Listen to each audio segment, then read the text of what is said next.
Welcome back to Revealer TV. I imagine being only 14 years old, spending an ordinary evening babysitting for a neighbor, completely unaware that your life is about to become one of America's longest unsolved murder mysteries. A single photograph, a teenage girl in a blue jumpsuit, would become the haunting image of a case that left an entire community searching for answers for nearly half a century. For 47 years, police had no suspect they could arrest.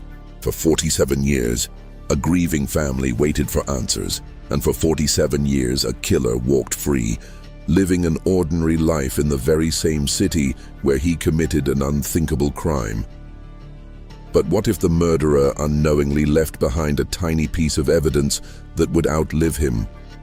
What if the clue that finally exposed him had been sitting in police storage the entire time? And how did a brother's determination help solve a mystery that seemed impossible to crack?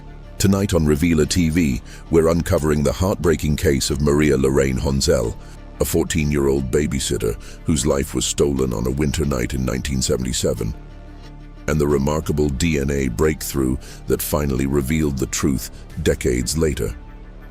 This is a story of tragedy, persistence, and a killer who thought he had escaped justice forever. Let's reveal the truth. In 1977, Colorado Springs was a rapidly growing city nestled at the foot of Pikes Peak. It wasn't as crowded as Denver, yet it wasn't a small town either. New apartment complexes were appearing across the city, attracting students, young families, and working-class residents looking for a fresh start. One of those communities was the Suncrest Apartments on North Nevada Avenue. Neighbors recognized each other. Children played together. Families trusted one another. It was the kind of place where parents felt comfortable leaving their children with a neighborhood babysitter, and that babysitter was Maria Honzell. Maria was only 14 years old. She was responsible, dependable, and trusted by the families around her. On the evening of Monday, February 7th, 1977, she accepted what seemed like an ordinary babysitting job for a neighbor. Nobody could have imagined it would be the last night of her life. Maria arrived at the apartment of Janie Kuslicka, who had two young sons, ages 6 and 8. The evening started normally. The boys watched television. A bedtime story was read. Soon, Janie left for the evening while Maria stayed behind to care for the children. Everything appeared perfectly ordinary. But sometime after the children fell asleep, someone came to the apartment, and that visitor would change everything. Around 11:20 p.m., Janie returned home. She opened the apartment door expecting a quiet house and a babysitter ready to go home. Instead, she walked into a nightmare. In the master bedroom, she discovered Maria lying on the floor. The 14-year-old babysitter was dead. Panicked, Janie called the police. The call was initially logged as a possible suicide, but when officers arrived, it became immediately clear that this was no suicide. Maria had suffered multiple stab wounds to the chest and a devastating wound to the neck. The apartment had become a homicide scene, and somewhere out there, a killer had vanished into the night. As investigators processed the crime scene, they discovered something even more disturbing. The two boys Maria had been babysitting were physically unharmed, but one of them had witnessed something no child should ever see. The younger boy later told investigators that he had awakened during the night after hearing a noise. Curious, he stepped into the hallway. There, he saw a man covering Maria's mouth. He watched as the man forced Maria toward his mother's bedroom. Then, frightened and confused, he returned to his room. That brief observation confirmed an important detail. The attacker was male. It also suggested that Maria had likely opened the door willingly. There were no signs of forced entry, no broken windows, no damaged locks.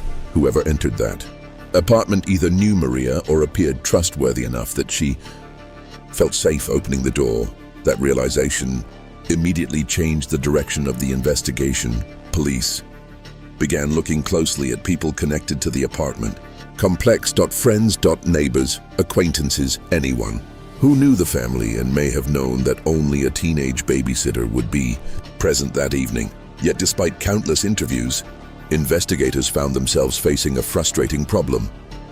No solid suspect emerged, and there was no way to prove who had committed the crime, at least not yet. While processing the scene, investigators discovered something critically important. On Maria's blue jumpsuit was a bloodstain, but the blood wasn't hers. The sample belonged to a male. The attacker had left behind biological evidence today. That might sound like an open and shut case, but this was 1977 DNA. Technology didn't exist. Police could preserve the evidence, they could store it, they could protect it, but they couldn't identify who it belonged to, so the evidence was carefully packaged and placed into storage, and there it remained, waiting for years, then decades, while investigators continued searching for answers. Throughout the late 1970s and 1980s, detectives followed every lead they could find.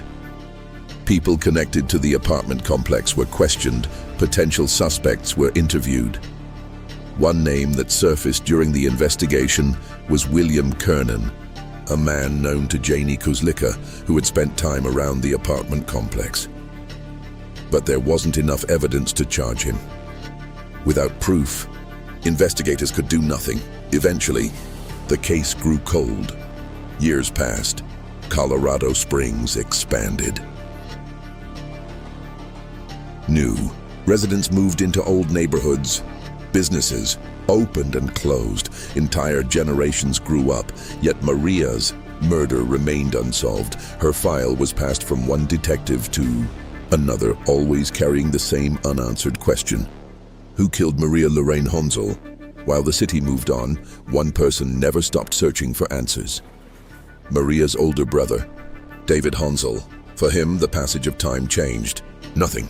His sister was still gone. The pain was still real, and the questions remained unanswered. David refused to allow Maria's case to disappear into a forgotten filing cabinet. He regularly contacted investigators. He followed every development, and during the final 5 years before the case was solved, he called police almost every week.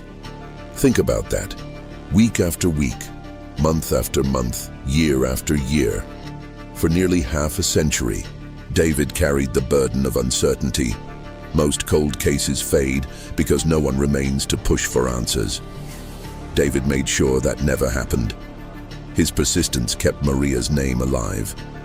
And eventually, science caught up with the evidence.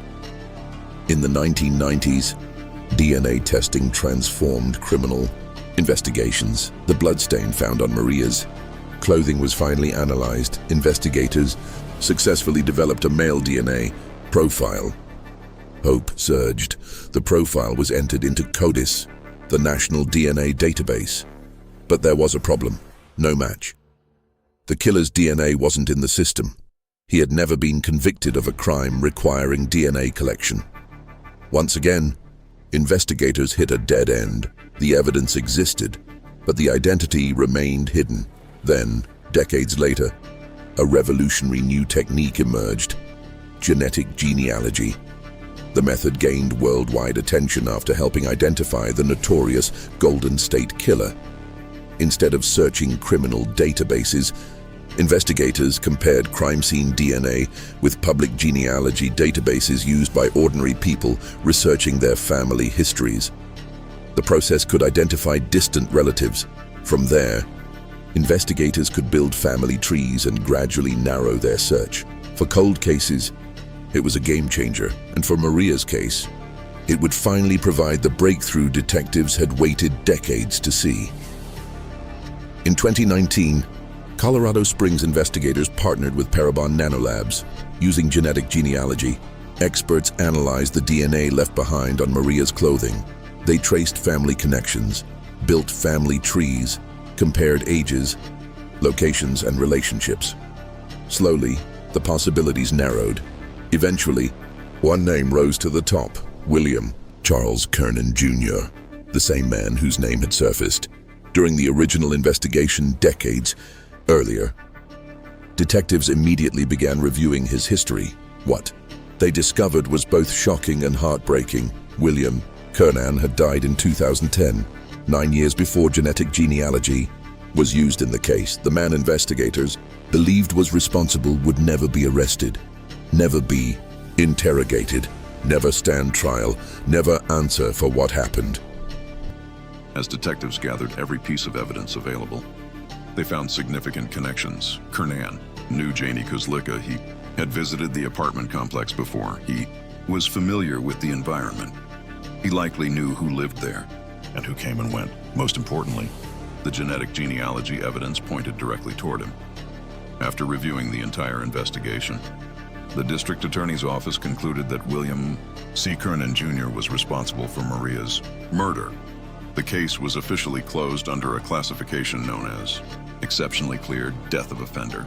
Legally, the case was solved, but emotionally, things were far more complicated because justice and answers are not always the same thing. On May 8, 2024, authorities publicly announced the resolution of Maria's case. Nearly half a century after her death, the mystery was finally solved. For David Honzel, the moment was bittersweet. After decades of waiting, he finally knew who had taken his sister's life, yet the man responsible had already been dead for 14 years. There would be no courtroom, no guilty verdict, no opportunity to confront the killer, only the truth. And sometimes, after decades of uncertainty, the truth is all that's left. David later reflected on the countless calls he made over the years. His determination had helped keep the case alive. His sister had not been forgotten, and ultimately, neither had her killer, the murder of Maria Lorraine. Honzel reminds us that time does not erase tragedy, it does not erase grief, and it does not erase the need for answers. This case also demonstrates the incredible power of modern forensic science. A single piece of evidence left behind in 1977 survived long enough for technology to catch up, and when it did, it exposed a secret that had remained hidden for 47 years. Perhaps the most powerful lesson comes from Maria's brother. His persistence ensured that investigators never forgot, because sometimes justice begins with someone refusing to stop asking questions. Maria never got the chance to grow up, but after nearly half a century, her story finally received an answer, and her name was finally given the truth it deserved. If you found this case fascinating, don't forget to subscribe to Revealer TV, where we uncover real mysteries, shocking investigations, and the hidden truths behind some of history's most compelling crimes. Thank you for watching, and until next time, keep seeking the truth.